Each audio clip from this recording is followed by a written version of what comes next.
Para todos y para todas, les vamos a dar nuestra más grande disculpa por no habernos podido conectar, pero en ese problema estábamos siguiendo los lineamientos del ingeniero y al final, pues ya se dio que podamos estar ya comunicados con ustedes, ya habiéndoles compartido el enlace y poder tener la clase del día de hoy. Vamos a ir en el ínterin. Nos quedan como 15 minutos. Pero, vamos a tratar de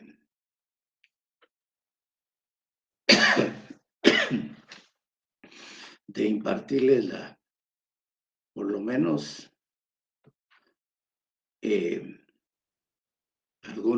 primer punto del programa, la primera unidad, y así avanzar, por lo menos no perder de una vez del todo el tiempo que se nos fue en tratar de crear el bendito enlace. Entonces, de acuerdo a ello, ¿me escuchan? Sí, licenciado. Muchas gracias. Entonces, iniciamos nuestra clase tratando de ir congruentes con lo que establece el programa en el sentido de entender, en primer lugar, a qué se refiere esta disciplina jurídica, este ámbito del derecho internacional público que nos toca abordar y al cual vamos a acceder de conformidad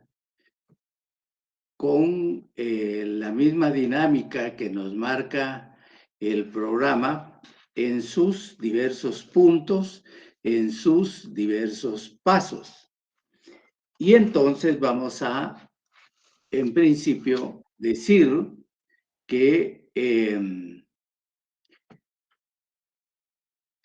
existimos dentro de un globo terráqueo que está marcado por 5 continentes. Platicábamos de manera general en la clase anterior. Son 5 continentes dentro de los cuales existen de forma organizada alrededor de 193 estados reconocidos, legítimamente reconocidos por la comunidad internacional, por la mayoría, por todos los estados que hacen vida a nivel de la comunidad internacional, que dentro de la estructura organizativa universal, podríamos decir Naciones Unidas, en la Asamblea General, es donde, permítanme un instante, me está llamando el ingeniero. Aló, ingeniero, muchas gracias, ya logré, estoy ahorita con los muchachos, sí. Sí, ya estoy por acá. Muy amable. Adiós. Entonces les decía que en la Asamblea General de Naciones Unidas convergen todos esos entes, todos esos órganos que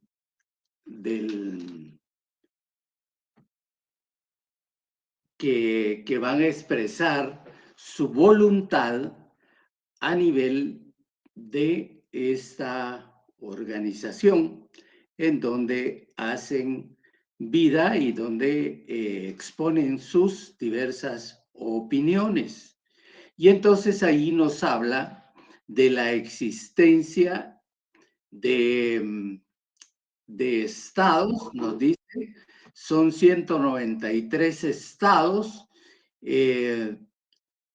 y además de esos estados, pues hay también organismos intergubernamentales creados por ese mismo ente estructural, internacional, universal, que se llama Naciones Unidas, para atender las divergencias, para atender las emergencias que se dan con relación a sus propios miembros, que serían los estados. Entonces, esos organismos intergubernamentales tienen capacidad, tienen derechos, tienen obligaciones, y en la medida en que tienen personalidad jurídica, que es la que les permite interactuar con los diferentes miembros de los organismos de Naciones Unidas. Dijimos son 193, pero hay uno que se encuentra en el proceso, ya fue reconocido a nivel de Naciones Unidas, pero vetado en uno de sus órganos, de uno de los órganos de Naciones Unidas, para poder ser parte plena como Estado dentro del marco de esa comunidad internacional, dentro del marco de universal de Naciones Unidas. Y este es el estado número 194 que le correspondería, que es el estado de Palestina, que fue admitido y también ha sido reconocido por algunos entes, otros organismos estructurales de las Naciones Unidas. Entonces tenemos que puede participar dentro de ese marco de las Naciones Unidas, sin embargo, no está vetado como miembro por parte del Consejo de Seguridad de Naciones Unidas. Y entonces, para entender dentro de este marco, ¿qué es ese derecho internacional? ¿Cómo opera ese derecho internacional que de alguna forma es creado, es legislado, es aprobado, es ratificado por los mismos Estados miembros en la medida en que concurren como parte, como una multilateralidad de estados o como estados bilaterales negociando un tratado, negociando un acuerdo de carácter internacional que los va a vincular en todos aquellos derechos y todas aquellas obligaciones que vayan creando en esa estructura jurídica o en esa herramienta jurídica que les permitirá desarrollar determinadas situaciones. Entonces, vemos un mundo organizado en estados, organizados en organizaciones internacionales, dentro de las cuales también el individuo, la persona individual, juega un rol importante, quizás porque todo lo que se realice va en función de beneficiar a los individuos, de beneficiar a las personas, y que también los estados están conformados por personas que habitan dentro o hacen vida común dentro de su territorio. Y en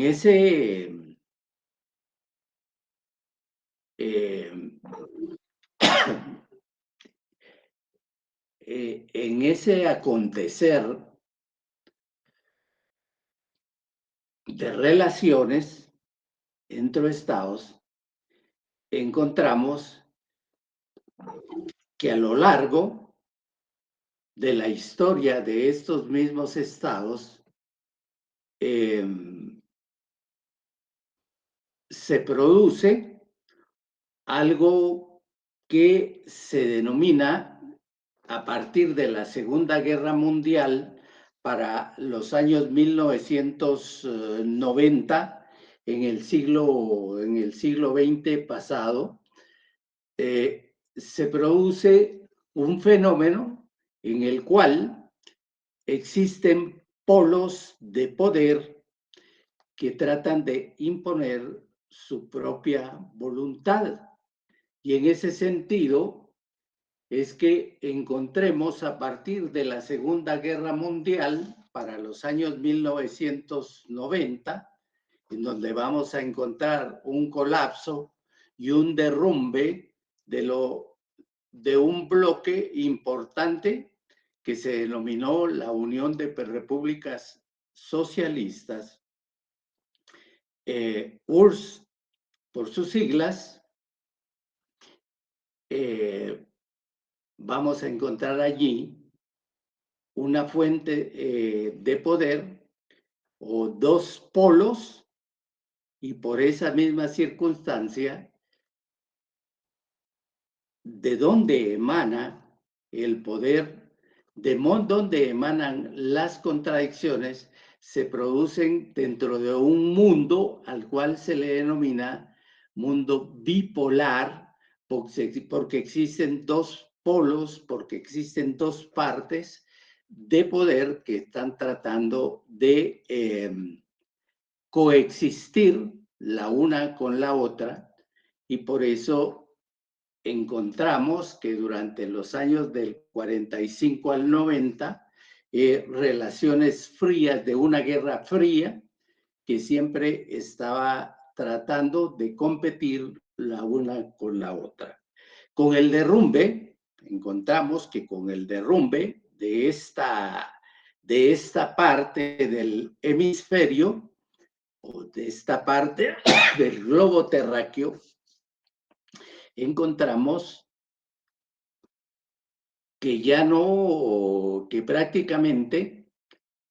se queda el mundo integrado con una sola voluntad, con un solo poder, y entonces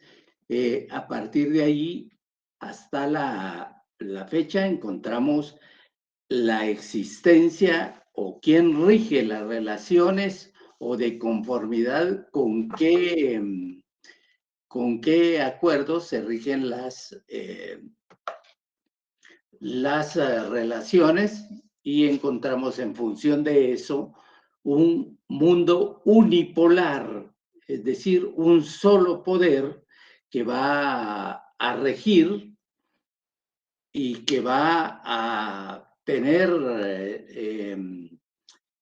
ascendencia sobre las diversas relaciones que se realicen, es decir, dentro del mundo financiero, dentro del mundo comercial, dentro del mundo mercantil, dentro de las diversas relaciones que se produzcan también a nivel y dentro del marco de las Naciones de las Naciones Unidas organizadas, que en un momento determinado pueden girar para acá, para un lado, y que sin embargo la fuerza unipolar les impone una dirección hacia dónde caminar o simple y sencillamente desatiende eso de las posiciones, las posturas, eh, las decisiones de todo ese conjunto de estados. Entonces vamos a hablar que en el derecho internacional, fundamentalmente, perviven estados, perviven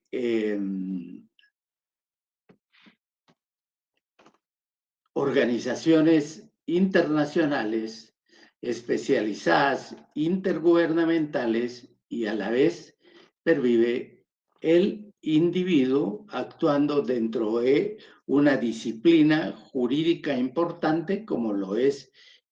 la disciplina de los derechos humanos, dentro de los cuales la persona individual juega un rol fundamental. Vamos a dar, de conformidad a la visión y a la versión que tenía el doctor Carlos Larios Ochaita, vamos a decir que el derecho internacional es el conjunto de normas que procuran una convivencia pacífica entre estados. Y es que el fin fundamental del derecho internacional es en principio la preservación de la paz y en segundo momento es la cooperación internacional para la búsqueda del desarrollo de la propia humanidad, de las poblaciones que hacen vida dentro del ámbito propio de sus propios miembros. De esos 193, de esos 194 estados, de los cuales hacíamos mención en un principio, y la búsqueda fundamental, el fin primordial de la existencia de un cuerpo organizativo de la talla de las Naciones Unidas tendría que ser la búsqueda y preservación de la paz a través del establecimiento de la cooperación y del desarrollo de las poblaciones, del desarrollo de cada uno de los individuos y de las sociedades en su conjunto. También podemos decir que el derecho internacional público o derecho internacional de gentes, dice el doctor Carlos Larios, que es un ordenamiento jurídico que regula relaciones entre estados, y los estados solían ser los únicos en entes con derechos y obligaciones internacionales, pero dice, con la evolución surgen las organizaciones internacionales y surge la idea también de entender que el derecho internacional, en el derecho internacional también son las personas individuales las que pueden tener alguna incidencia y las que son recipiendarias de manera particular de todo ese marco jurídico internacional, de todas las herramientas que se vayan creando para buscar el desarrollo de las mismas sociedades. Solo vamos a ver los conceptos y vamos a ver que este concepto es definido por el doctor Luis Alberto Padilla en su libro que dice que el derecho internacional público se puede definir, dice, como el conjunto de normas que regulan, vean aquí solo habla de normas, que regulan las relaciones entre los estados y entre los estados y las personas, dice, individuales, humanas o jurídicas. Los organismos internacionales, constituidos también en algún momento por empresas transnacionales, entidades mercantiles u organizaciones no gubernamentales de carácter multinacional o transnacional que han sido creadas en el seno de la sociedad civil global, dice él, de la sociedad civil global. Luego dice que suele considerarse también el derecho internacional como un conjunto de normas que procuran una convivencia pacífica de los estados, es decir, que buscan la paz, en tanto que derecho de gentes, como le decían los romanos, que el derecho que no lo aplicaban, o el derecho aplicable a todas aquellas personas que no eran parte de los romanos. Dice, esto es aplicable a todos aquellos que no eran ciudadanos romanos, como así lo consideraban en ese entonces. Este ordenamiento jurídico, ¿alguien levantó la mano? Sí, licenciado, disculpe, pero tenemos otro curso ahorita. Sí, terminamos entonces acá y el día viernes, a través de ese mismo enlace que logré al final de todo compartirles, vamos a continuar exponiendo esta clase. Que tengan buena tarde. Buenas tardes, licenciado. Todos y Feliz tarde, licenciado. Feliz tarde, chao, chao, cuídense.